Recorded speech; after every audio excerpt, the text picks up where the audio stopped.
નમસ્કાર વિદ્યાર્થી મિત્રો, ગુજરાત એન્જિનિયરિંગ એકેડમી ચેનલમાં તમારું હાર્દિક સ્વાગત કરું છું. તો આજના રોજ તમારા માટે એક મહત્વનો ટોપિક લઈને આવી ગયા છે, એટલે કે જીટીયુ નો મહત્વનો આજ ટોપિક છે. એટલે કે જીટીયુ ના આઈએમપી પ્રશ્ન એટલે કે આઈએમપી ક્વેશ્ચન છે તમને હું પ્રોવાઈડ કરવાનો છું આજના રોજ. તો આઈસી બ્રાન્ચ ની અંદર સેમ ફોર ની અંદર તમે હો તો અમારા માટે આ વિડીયો મહત્વનો છે, કેમ કે એના ક્વેશ્ચન આજે હું તમને પ્રોવાઈડ કરવાનો છું. એનાલિટિકલ ઇન્સ્ટ્રુમેન્ટ કરીને એક સબ્જેક્ટ આવે છે, એના હું તમને આજે આઈએમપી ક્વેશ્ચન પ્રોવાઈડ કરવાનો છું. તમારા વિડીયોની અંદર લાસ્ટ સુધી બન્યા રહેવાનું છે. અને તમને આની પીડીએફ ક્યાંથી ડાઉનલોડ કરવી, આનો પાસવર્ડ શું છે પીડીએફ નો, બધું જ તમને આ વિડીયોની અંદર જણાવવામાં આવશે. તો તમારે આ વિડીયોને લાસ્ટ સુધી વોચ કરવો જોશે, બરાબર. એનાલિટિકલ ઇન્સ્ટ્રુમેન્ટ કરીને સબ્જેક્ટ છે, એના માટેના આઈએમપી ક્વેશ્ચન હું આપવાનો છું, જેમ મેં તમને પહેલા કીધું એ રીતે. તો સૌથી પહેલા તમને હું જણાવી દઉં કે આ મટીરિયલ તમે ક્યાંથી ડાઉનલોડ કરી શકો છો, આની પ્રોસેસ શું છે, એ બધું તમને હમણાં જણાવું. તો તમારા વિડીયોને હમણાં લાસ્ટ સુધી વોચ કરવાનો છે, ક્યાંય પણ મિસ નથી કરવાનો, કેમ કે વિડીયોમાં હું ગમે ત્યાં પણ વોચમાં પાસવર્ડ કહીશ તો તમારે નોટ ડાઉન કરવાનો રહેશે.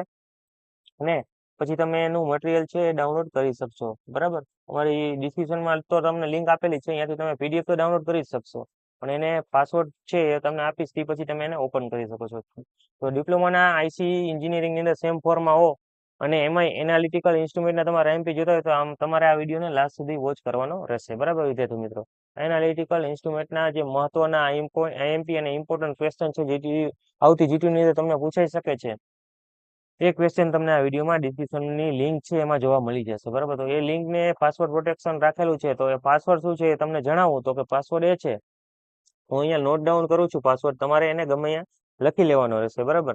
એનો પાસવર્ડ છે GJ11, GJ11, બરાબર.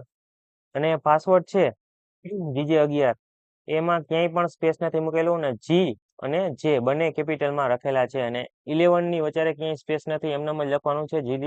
GJ11 સળંગમાં લખવાનું છે, જી અને જે બંને કેપિટલમાં રહેવાના છે. તો તમારે આ પાસવર્ડ છે એને નોટ ડાઉન કરવાનો છે, અને અત્યારે હું મિટાવી દઉં છું, પણ તમે અત્યારે લખી લીધો હશે. પાસવર્ડ છે GJ11, જી ને જે કેપિટલમાં છે, ક્યાંય પણ સ્પેસ મૂકવાનું નથી વિદ્યાર્થી મિત્રો, બરાબર.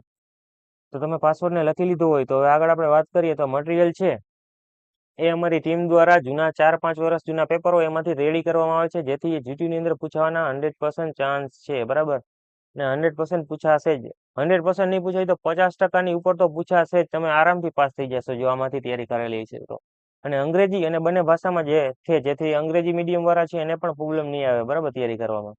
અને આ મટીરિયલ 100% પૂછાય એવું છે, કેમ કે એનું કારણ છે જીટીયુ ના જે પેપર છે એ જૂના 5 વર્ષ જૂના પેપર હોય એમાંથી કોમન જે રિપીટ થતા હોય એવા જ પ્રશ્ન જીટીયુ વાળા પણ પૂછે છે, બરાબર. ખાલી 5-10 પ્રશ્ન એવા છે જે બહારથી પૂછે છે, બરાબર. 5-10 તો નહીં હોય, લગભગ મારા ખ્યાલથી 3-4 જ પ્રશ્ન એવા છે જે બહારથી પૂછેલા છે. આમાં બાકી જાજા ભાગનું આમાંથી જ પૂછાશે. અને આની તૈયારી તમારે શરૂ કરવાની છે. તૈયારી એ રીતે કરવાની છે કે આના જે મટીરિયલની અંદર આઈએમપી ક્વેશ્ચન આપેલા છે એમાં ક્યાંય પણ ડાયાગ્રામ હોય, ડાયાગ્રામ તમારે પ્રોપર તૈયાર કરવાનો છે, નામ નિર્દેશન સાથે. અને એ રીતે તમે તૈયારી કરશો તો તમારા જીટીયુના પેપરની અંદર 3જા નંબરની સૂચના લખેલ છે કે ડાયાગ્રામ તમારો પ્રોપર ને સાચો હોય છે તો તમે તમારા જીટીયુની એક્ઝામ છે એની અંદર પૂરેપૂરા માર્ક, એક ક્વેશ્ચનના પૂરેપૂરા માર્ક તમને મળી શકશે, બરાબર. પૂરેપૂરા પ્રોપર સાચા માર્ક એટલે કે સારા માર્ક તમે એના મેળવી શકો છો, બરાબર વિદ્યાર્થી મિત્રો.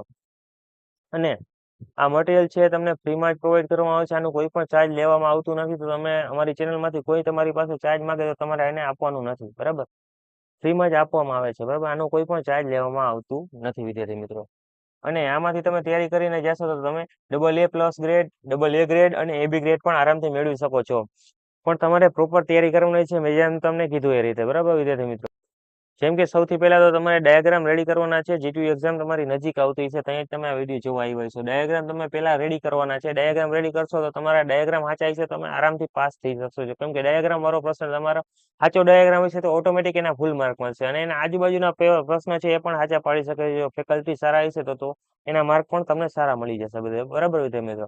તમારે ડાયાગ્રામ પ્રોપર રીતે તૈયાર કરવાનો છે. ડાયાગ્રામ સારી રીતે તૈયાર કરીને જવાનું છે. અને થિયરી એમાંથી થોડી ઘણી તમારે તૈયાર કરવાની છે, બરાબર. પ્રોપર ના વાંચો તો કઈ નહીં, પણ થોડી ઘણી અમુક મેન પોઈન્ટ છે એ તમારે વાંચીને જવાનો છે. બાકી તો તમે ડાયાગ્રામ ઉપરથી એની આરામથી થિયરી લખી શકો છો વિદ્યાર્થી મિત્રો, બરાબર. તો તમારે ડાયાગ્રામ સૌથી પહેલા તૈયાર કરવાનો રહેશે વિદ્યાર્થી મિત્રો, બરાબર. આ વિડીયોના ડિસ્ક્રિપ્શનમાં તમારા બ્રાન્ચની જોઈન થવાની લિંક આપેલી છે, અને તથા જીટીયુના ગ્રુપની પણ લિંક આપેલી છે. તો એ બંને ગ્રુપની અંદર તમે જલ્દી જોઈન થઈ જજો, કેમ કે આના આગળના પણ આઈએમપી મટીરિયલ જોતા હોય તો એમાં તમને પ્રોવાઈડ કરવામાં આવશે. એ ગ્રુપની અંદર જોઈન હશો તમને તમારા યુટ્યુબની વિડીયોનું નોટિફિકેશન પહેલા મળશે અને મહત્વના ઇમ્પોર્ટન્ટ નોટિસ ને બધું એમાં નાખવામાં આવે છે જીટીયુના ગ્રુપની અંદર અને તમારા બ્રાન્ડને રિલેટેડ બધી ઇન્ફોર્મેશન એમાં શેર કરવામાં આવે છે બરાબર. તો તમારા ગ્રુપને જોઈન થઈ જવાનું છે. ડિસ્ક્રિપ્શનમાં બીજી લિંક આપેલી છે આપણા આઈએમપી મટીરિયલની, સૌથી પહેલા જ એની લિંક હશે. તો એ તમારે મને પીડીએફ ડાઉનલોડ કરવાની છે. એનો પાસવર્ડ છે એ તમને ક્યાં આપેલ છે તો મેં તમને કીધું જ વિડીયોમાં મેં તમને કહી દીધું છે બરાબર. પાસવર્ડ તમે દાખલ કરશો એટલે તમે એ પીડીએફને ઓપન કરી શકશો. ઓપન કરી અને તમારે સૌથી પહેલા એની પ્રિન્ટ કઢાવવાની છે. પ્રિન્ટ કઢવી અને એના પેજ નંબર હોય એ તમારે બુકમાંથી શોધી જ્યાં જે એનો આન્સર આપેલો હોય એ સોલ્વ કરી અને તમારે પેજ નંબર એમાં સામે લખવાના છે, જેથી તમારા જીટીયુની તૈયારી તમે શરૂ કરી શકો બરાબર વિદ્યાર્થી મિત્રો. અને એની પ્રિન્ટ કઢવી અને તમે એની તૈયારી કરશો અને સાથે સાથે તમારે નોટ પણ બનાવતી જવાની છે. નોટ બનાવશો તમારી જીટીયુ ટાણે તમારે ખાલી એને એકવાર જોવાની જ રહેશે. નોટ ખાલી વાંચશો એટલે તમે તમારા રિવિઝન છે એ આરામથી કરી શકો છો બરાબર વિદ્યાર્થી મિત્રો. બસ તો આટલું જ મારે તમારે કહેવાનું હતું આ વિડીયોની અંદર. અને બીજા તમારે કોઈ પણ બ્રાન્ચના અને બીજા કોઈ પણ સબ્જેક્ટના આઈએમપી જોતા હોય તો તમે મને કોમેન્ટ કરીને જણાવી શકો છો અને એના પણ હું આઈએમપી બનાવવાની ટ્રાય કરીશ બરાબર વિદ્યાર્થી મિત્રો. આ આઈસીના લગભગ 3 કે 4 સબ્જેક્ટ છે એના તો અમે બનાવશું, પણ જે ઓપ્શનલ છે એમાંથી તમારે કી રાખેલ છે મને કોમેન્ટ કરીને જણાવો, જેથી હું એના પણ આઈએમપી મટીરિયલ બનાવી શકું. તો આજનો વિડીયો અહીંયા પૂરો કરીએ. Thank you for watching Gujarat engineering academy channel. આવા નવા વિડીયો જોવા માટે અમારી ચેનલ સબસ્ક્રાઈબ કરો અને બેલ આઇકન